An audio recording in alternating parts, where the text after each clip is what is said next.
A decade after exoneration, a Kansas man is now rebuilding his legacy. I'm Janae Hancock here at the live desk with Zac Summers. Hey there, Zac. How's it going? Good.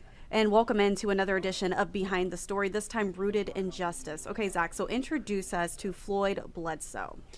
Yeah, so I was introduced to Floyd by Angie Racono, who used to work here, and she did a lot of stories about Floyd back after he was convicted of murder, and then after 16 years was exonerated. So she did a lot of stories surrounding the exoneration, and she told me about a new endeavor that Floyd was taking on that involved the public, and I thought, well, this is a great time to check back in with him 10 years after he was exonerated, and his story, inspiring. Yeah, and it really speaks for itself, so we are going to listen in now. This girl right here started all this. As Floyd Bledsoe pets his young daughter's pony, he's reminded of his own childhood, a time when life was simpler and his connection to nature ran deep. When I was a kid, we lived on a 160-acre farm. Land the 49-year-old worked on into his early adult years, a place where his bond with animals took root and gave him a sense of peace. You get to see that newness of life, and that represents a lot of life. But that love, the tranquility, it wouldn't last. That peace was shattered in 2000 when Floyd was convicted of killing his 14-year-old sister-in-law, a murder the then 23-year-old knew he never committed. When they read the verdict, it was so devastating, so heartbreaking. It just broke me. In November 1999, Camille Arfman was found shot to death under a pile of trash just north of Oskaloosa, Kansas. Floyd was sentenced to life in prison for the murder. And you sit there and you hope that one day somebody will see the truth and will stand up for justice. For 16 years, he waited, never losing hope, grounded in his innocence. Ultimately, my faith and the people that truly believed in me carried me through. On December 8th, 2015, Floyd was exonerated. DNA evidence pointed to his brother Tom as the real killer, who ultimately confessed before taking his own life. Floyd's case is one of those that you look at and you immediately wonder how this conviction came to be. That's the day he walked out. Trisha Roja Bushnell is the former executive director of the Midwest Innocence Project. She was part of Floyd's legal team. It had those sort of known flaws of a wrongful conviction that we look at when you get this almost tunnel vision and looking the other direction and ignoring the original powerful evidence. According to the National Registry of Exonerations, 147 people were cleared of crimes in 2024 alone. The leading causes: official misconduct, false accusations, and ineffective counsel. All were present in Floyd's case. In the case of Floyd, it's really incredible to see someone have the opportunity and ability to become the person that they would always be. Those are my miniature cows. A man getting back to his roots. This guy is a Holstein calf. In June, Floyd celebrated 10 years of freedom with the official ribbon cutting of the Bledsoe Serenity Homestead, a 40-acre farm in Hutchinson, Kansas, where families can interact with animals, fish, and garden. Kids can come out and, be a kid, touch farm animals, play in the dirt, without worries, giving people an opportunity to make memories. Memories. He also shares with his 3 little children, one of whom inspired Floyd to open the farm to the public. Watch my kids ride their ponies, there's nothing greater. And to know that it's a legacy that I get to pass on. Legacy rooted in justice, family, and healing. I've truly been blessed. Zac Summers, KCTV 5 News. Zac, I want to first start off by saying such an amazing story. You did so well telling his story.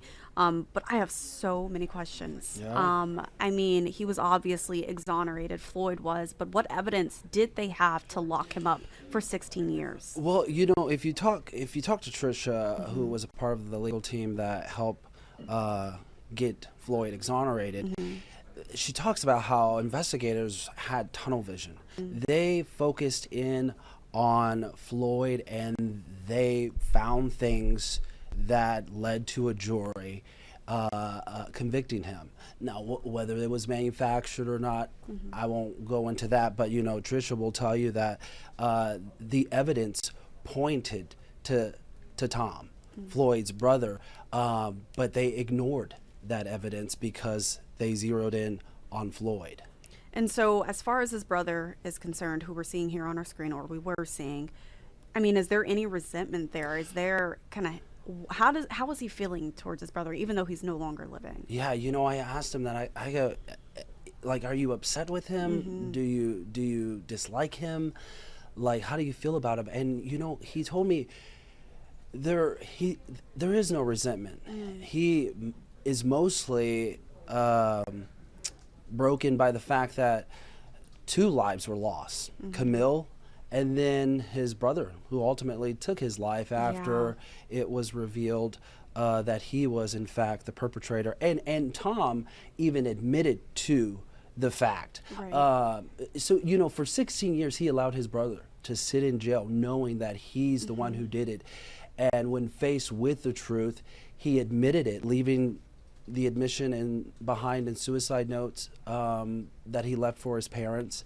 But, you know, for Floyd, he's just heartbroken that, you know, Camille was killed, but then his brother took his own life too. Yeah, I almost wonder, like, I mean, what would he say to him in this moment if his brother were still alive? So did he walk you through, I know you saw the video of him walking out of jail, but did he walk you through just what he was feeling in that moment? Yeah, you know, I think he was just overwhelmed. And, you know, when I was doing some research on Floyd and his release, one of the first things that he said when asked by a reporter what he was looking forward to most was he was looking forward to just being free, but also he said milking a cow again. And that's sort of why we took this theme here of giving the backstory, because he grew up on a farm. That's what he knows. And it was interesting that when he was released, that's the first thing that he said he wanted to go milk a cow, because that's what he knows. And now to see him opening this homestead to the public where they can, you know, touch animals, be with nature, and really get to enjoy what he loved so much as a young person, I think that was what really caught my attention and why I wanted to tell this story the way you started it and the way you ended it. I mean, it's really a symbol of healing. And you touched on his children as well and how his daughter's pony really kind of started it all. But I just love that it goes back to the sense of freedom and having his children and the community feel that sense of freedom here today. I want to touch on this. In 2024, 147 people were cleared of crimes nationwide. I mean, did he also touch on what needs to be done within the justice system to make sure that people don't? He actually does criminal justice. He's an advocate. He's testified several times at the State House regarding prisoners' rights and things like that. And he's actually working on a case, I want to say it's out of Jefferson County, where he's working with a law firm on trying to get a prisoner currently in jail who they believe is wrongly accused. He's working with that legal team to try to get that inmate exonerated. So he's still doing the work, you know? And I love to see that, especially from people who have been in that situation. And so they want to make sure that other people are able to clear their names. So in having that conversation with Floyd, what really stood out to you emotionally, especially as you went through the scripting process and editing process as well? Yeah, well, again, I really wanted to hone in on his humble beginnings, if you will, and how this tragedy just uprooted his whole life, his whole, I mean, he had a whole family when all of this happened. He was just 23, you know, when he went in and, you know, got out at 39, you know, that's his whole young adult life. It's taken from him, and it was taken from him. And you know, what I appreciated with talking with him is again, it goes back to like he's not resentful. You know, it's part of his story, but it's not who he is. And he's done a really great job of like rebuilding his life, because, you know, it would be so easy to just become jaded and defeated and like not care about anything. But he is just like such a humble, kind man, and it was really nice to see that, you know, even though he was handed a really unfortunate situation, he hasn't let it define him. Yeah, and he is moving forward. I love that, and passing along his story to others, to inspire them and to help them as well. Okay, Zac, when is this story airing? It's going to air tonight at 10 o'clock, but you can always watch it online, kctv5.com. And of course, all of the things that weren't included in the story you can also catch on this, or in this web story, I should say, on kctv5.com. Zac Summers, I want to thank you so much for joining me here at the live desk for Behind the Story. Thank you.